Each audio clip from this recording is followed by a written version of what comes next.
If you've ever seen a cruise line advertise their cruises, you'll notice that they usually only show you the balcony cabins. What they don't share is that many of the rooms have no outside space at all, and a massive percentage don't even have windows. They're basically big metal boxes without any daylight that have one way in and one way out. 30% of the cabins on the cruise that I've just disembarked didn't have a balcony, and I stayed in the smallest and cheapest room on the entire ship to see if the price saving was worth it. I was given a cabin with a location that many would consider one of the worst, and this cabin came with lots of little surprises. Ever since she was launched, I've wanted to take a cruise on Cunard's newest cruise ship, Queen Anne.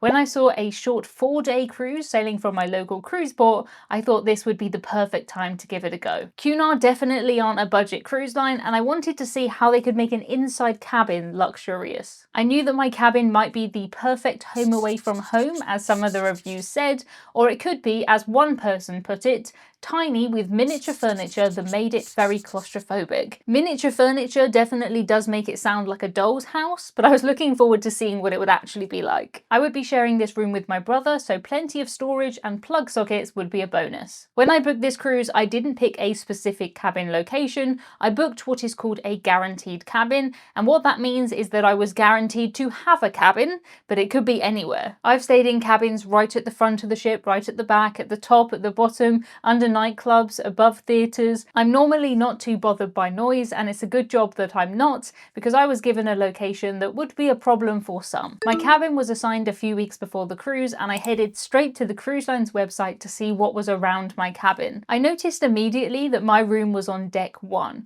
I've never had a cabin that far down before, and I wasn't sure if this meant that we would just be miles away from everything, or if everything would just be lower down than I'm used to. Looking at the deck plans, I could see that there were just cabins around me, which is always good. Heading up a level, I saw that we would be under an area called the Bright Light Society. It turns out that this is the ship's nightclub, but I did not realise that at the time. My boarding time for this cruise was 2:30, which is quite late. The benefit of that though was that our cabin was already ready when we got on board. Sometimes on cruises you'll have to wait a few hours before you can go to your cabin. I loved the design of the corridors, and it already felt very different to what I'm used to from Cunard. I have cruised with them in the past, and they're a very traditional cruise line. Queen Anne is the first new Cunard ship in 14 years, so I was looking forward to seeing what they'd changed. We found our cruise cards outside our cabin, and this is what you use to open your cabin door. These cards are how you buy a drink on board, it's how you get on and off the ship, but do not worry, they are attached to you. They do have your photo, they do have your details attached.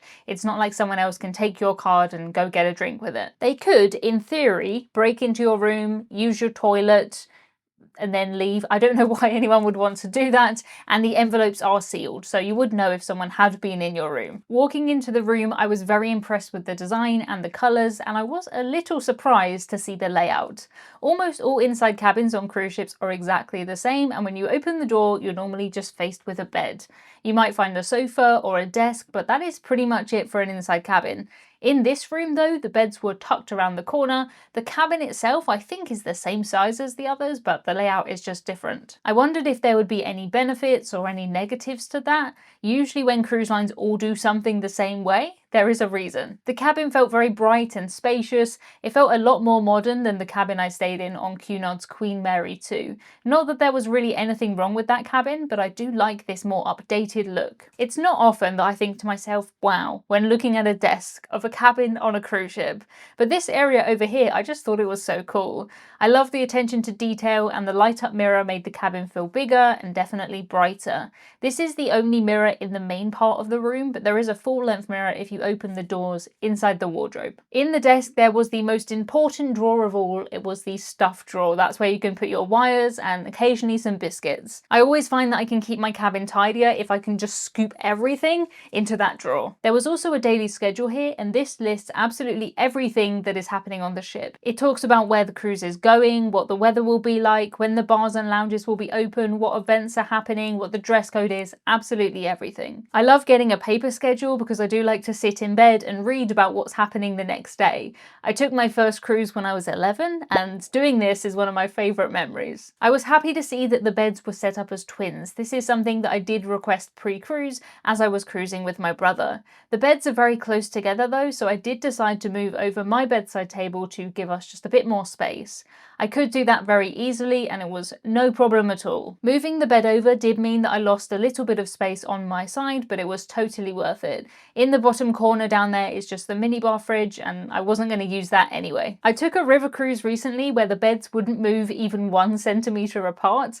I actually ended up sleeping upside down and I did end up kicking my dad in the head while I slept, and I did not fancy doing that again. This was so much better. The little touches like the blue pillows here definitely make the cabin feel more luxurious. I always wonder how often things like this are washed whenever I stay in a hotel or a cruise ship, but they're mostly for decoration anyway. If I was to sleep on it, I'd probably just do it on a regular pillow rather than the decorative pillows. On the desk, there was a welcome on board bottle of sparkling wine, and everybody gets this on a Cunard cruise. We had a soda package on this cruise, so we enjoyed this bottle before we went to dinner on the first evening. It was around now that I spotted something that is very rare to find on cruise ships, and that is UK plug sockets. Most cruise ships have US or European sockets, but because Cunard are a British line, or they're kind of a British line, they do have UK sockets. Everything on board is done in US dollars, so it's really not that British, but UK sockets were a nice treat. There were USBs, even USB-As, which is the newer kind.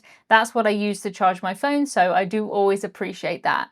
That was a really good sign that this would be a very comfortable cabin. Sometimes it's the small things, like being able to have my phone near me while it's charging and I'm asleep. Those things make a big difference. The cabin didn't feel claustrophobic to me at all, but I do know that many people feel like that, and a lot of people who stay in them do describe them as shoeboxes. If I think too much about the fact that there's only one door, that does make me feel a little bit weird, but I do find it easy enough to distract myself with something like the kettle, which I always get excited about. Cruise ships are made fully formed like this, and they are slid into the side of a cruise ship, so there really is just one way in, one way out. It is a completely solid box. We used our kettle to start every day with a cup of tea, and although I didn't really stop eating for the entire cruise, we did manage to find some time for biscuits. I've said biscuits way too many times in this video, but I didn't find any cookies on this cruise, just biscuits. Another thing I get very excited about is a big shower, and preferably if it has a shower door instead of a curtain. I did speak to one person once who had a small shower on a cruise with a shower curtain. They said that they accidentally shaved the shower curtain when they were trying to shave their leg.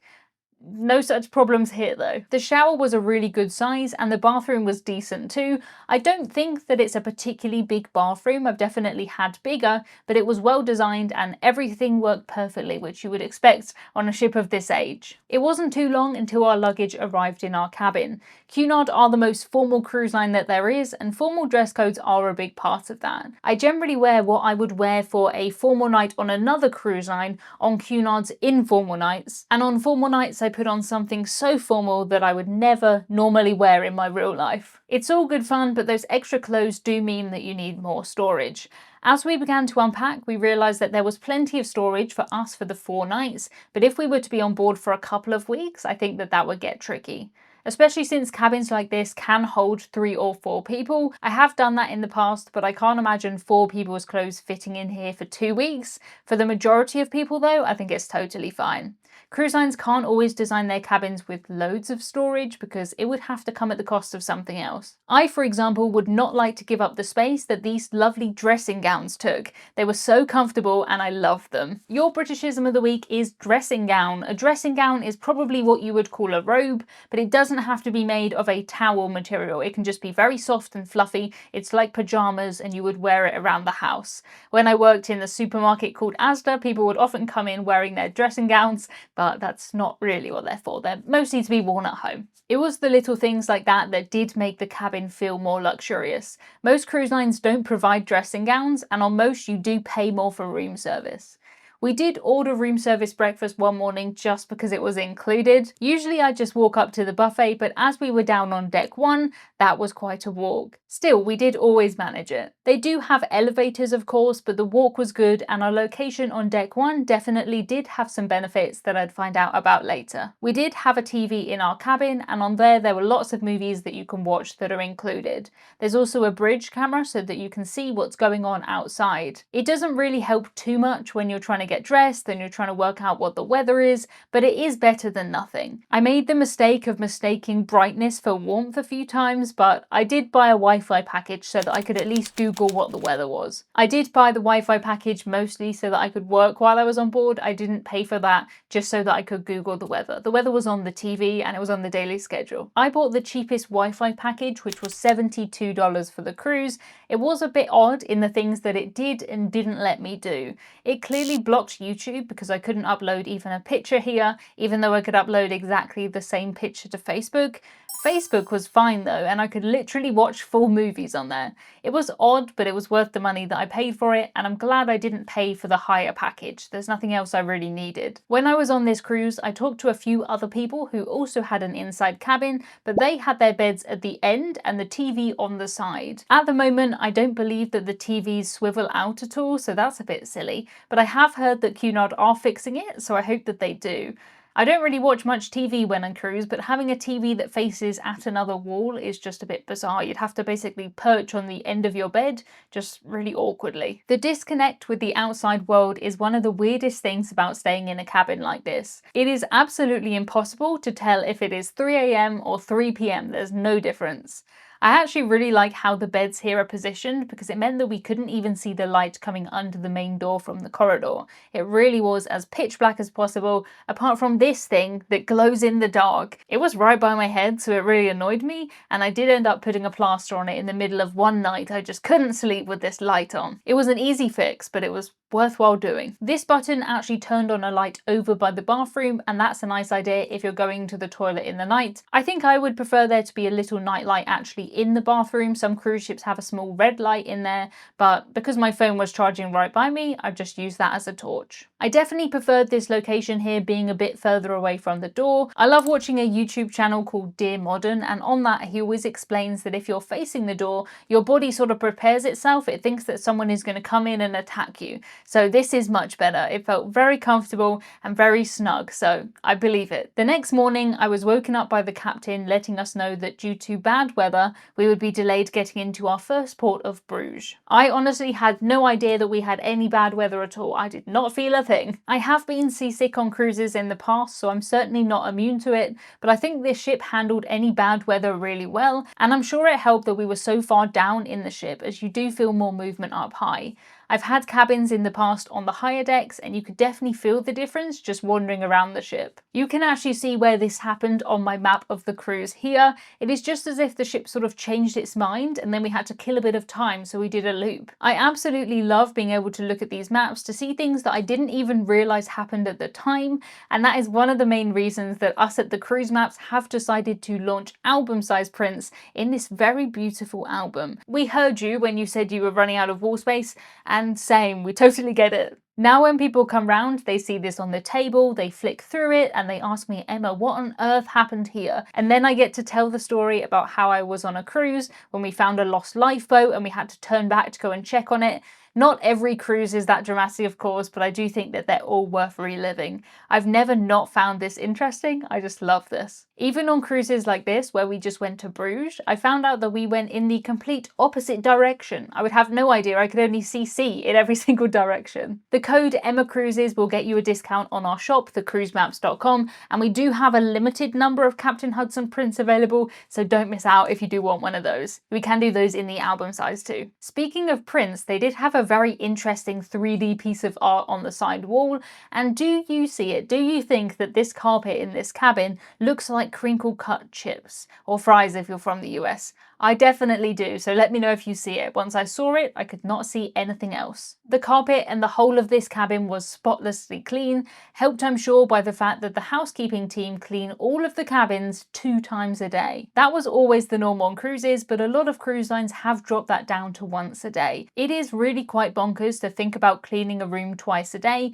but they pretty much just turn the room sort of into bedtime mode in the evening. They're not hoovering or anything like that unless you've made a mess. The great thing about the twice a day service is the bedtime chocolates that are left on the pillow. To let the housekeeping team know if you don't want to be disturbed, you do stick this magnet onto the door. I like it when cruise lines have buttons inside the room instead of magnets that go outside so that they can't be turned over and I don't have to go out in my pajamas, but this works for the most part. I really love having bedtime chocolates, and it is amazing how fast you can get used to something like this. It's like how in December you can get used to having an advent calendar chocolate, and then when January comes round you really miss it. Same sort of thing. I also got used to the music that would come from the nightclub above. I always have some earplugs in my suitcase, and with those in, it wasn't too much of a problem. If you were sensitive to noise or if you had kids in here, I imagine it could be quite annoying, but for me it was okay. There were some benefits to this cabin location, like the fact that we were just one deck down from the theatre and we were pretty close to the pub, which I liked. I found the layout of this ship really quite confusing. I'm not sure why, but having a cabin at one end, it definitely helped like that. Wherever I was, I could look at the sea, work out which way was forward, and then go down. And I couldn't go down any further and I couldn't go any further forward, so I always found my room.